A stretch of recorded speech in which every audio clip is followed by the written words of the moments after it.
Sally and I, who's outside, Sally and I are artists, and we've been working with 15 different people over the last 7 months who live and work along the coast between Lulworth and Charmouth. I'm Andrew Cowling. I'm a herbalist, a craniosacral therapist and a healer.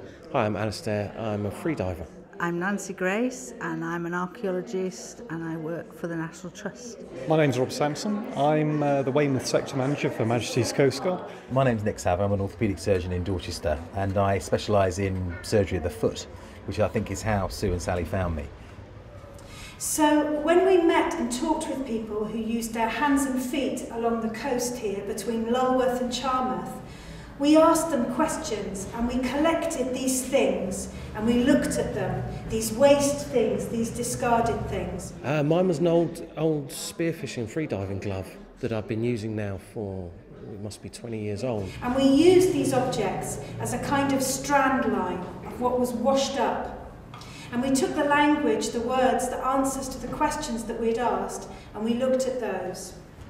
Asking me very strange and diverse questions, which then just got me talking on things that I've been interested in for a long time. And if you look at our limbs, the arm's a good example. There's the humerus, the forearm, and then a pentadactyl 5-digit hand. It sort of reignited an interest that I'd had right from the beginning when I first picked up an anatomy book, because the names of the bones are extraordinary. Phalanges and metatarsals scattered, bared. So then we come to the hands and feet of man, which are very, very complicated. 26 or 27. Are you sure it's 27? When Sue and Sally found me, I didn't actually know how many bones there were in the feet, which was a little bit embarrassing. And I had to count them up. So the idea was to find a collection of people first who would be interested in making some work with us. To be honest, it was keeping an open mind. I'm not sure Sue and Sally knew exactly which direction it was going to go in either. But for me it was absolutely essential that we wouldn't know what the form would be at the end of it. And that's one of the things that attracted to me, because it seemed very organic. It just started with an interview and there was no sort of other plan in mind, and that really appealed to me, the idea of something emerging. So at this event we've also asked the people we've been talking with to make these little presentations, and two of the people who we talked to are Alistair Green, who's a freediver, and Rob Sansom, who's the Weymouth and Area Sector Manager Coast Guard. Because it involves so many different people and there were so many different stages that you could see that it was something that would evolve, and what would happen at the end is you just couldn't guess really. Now it's really basic psychology, but if I stand really close to somebody, I'm inside their personal space.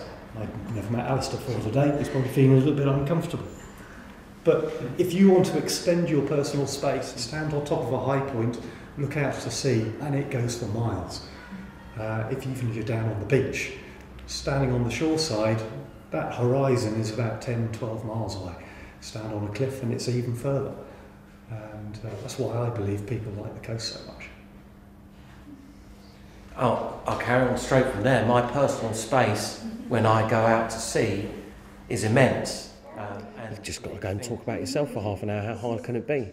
And she was right, you know, just talking to people about something you really enjoy and something you're passionate about, it wasn't very difficult. Become aware of how you're breathing, how many seconds you're breathing in for, and how many seconds you're breathing out for. How do you feel now? You might feel more relaxed, you might feel emotional. I don't get to free dive in the shallow warmth of the Caribbean. My free diving is on Eep Beach, just out there, but it's no less a fascinating place when you see what's underwater.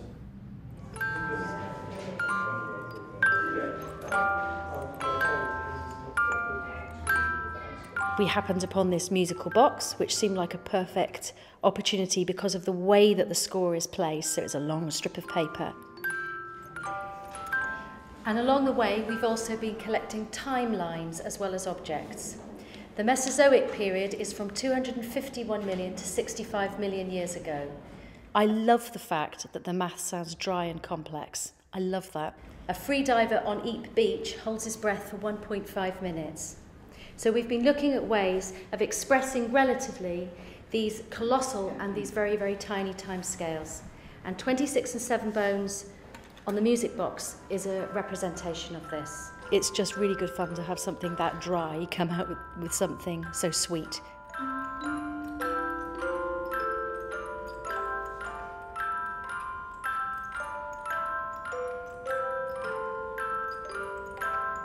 To make this special musical score that maps the kind of project. And also as part of the day today, we are punching words significant to our presenters. Then when we chose to do the names, we just thought we've got all these strips of paper, we want to do something live. We obviously can't do something as complex as all the maths in the event, but we could take words or names that are meaningful to people and write them out in punched holes.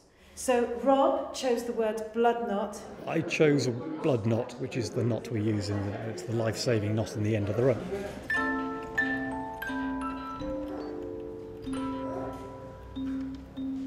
So it's very beautiful. It is very beautiful.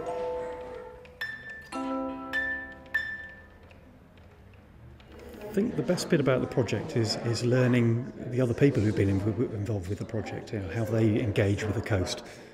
Certainly from my point of view, as I said, it's a meeting of lots of people whose life revolves around the coast. So yeah, working with them has just given me some insight into how they feel about the area. It's stimulated me to think about my relationship with the Jurassic Coast, which often you take for granted.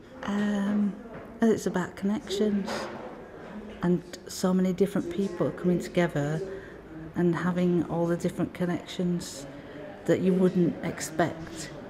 I think that's it, really. Yes, I learned from listening to other people talking about what they do, and it gave me dimensions to what they do that hadn't occurred to me, and just ideas that would never have occurred to me. The use of the little musical box is brilliant.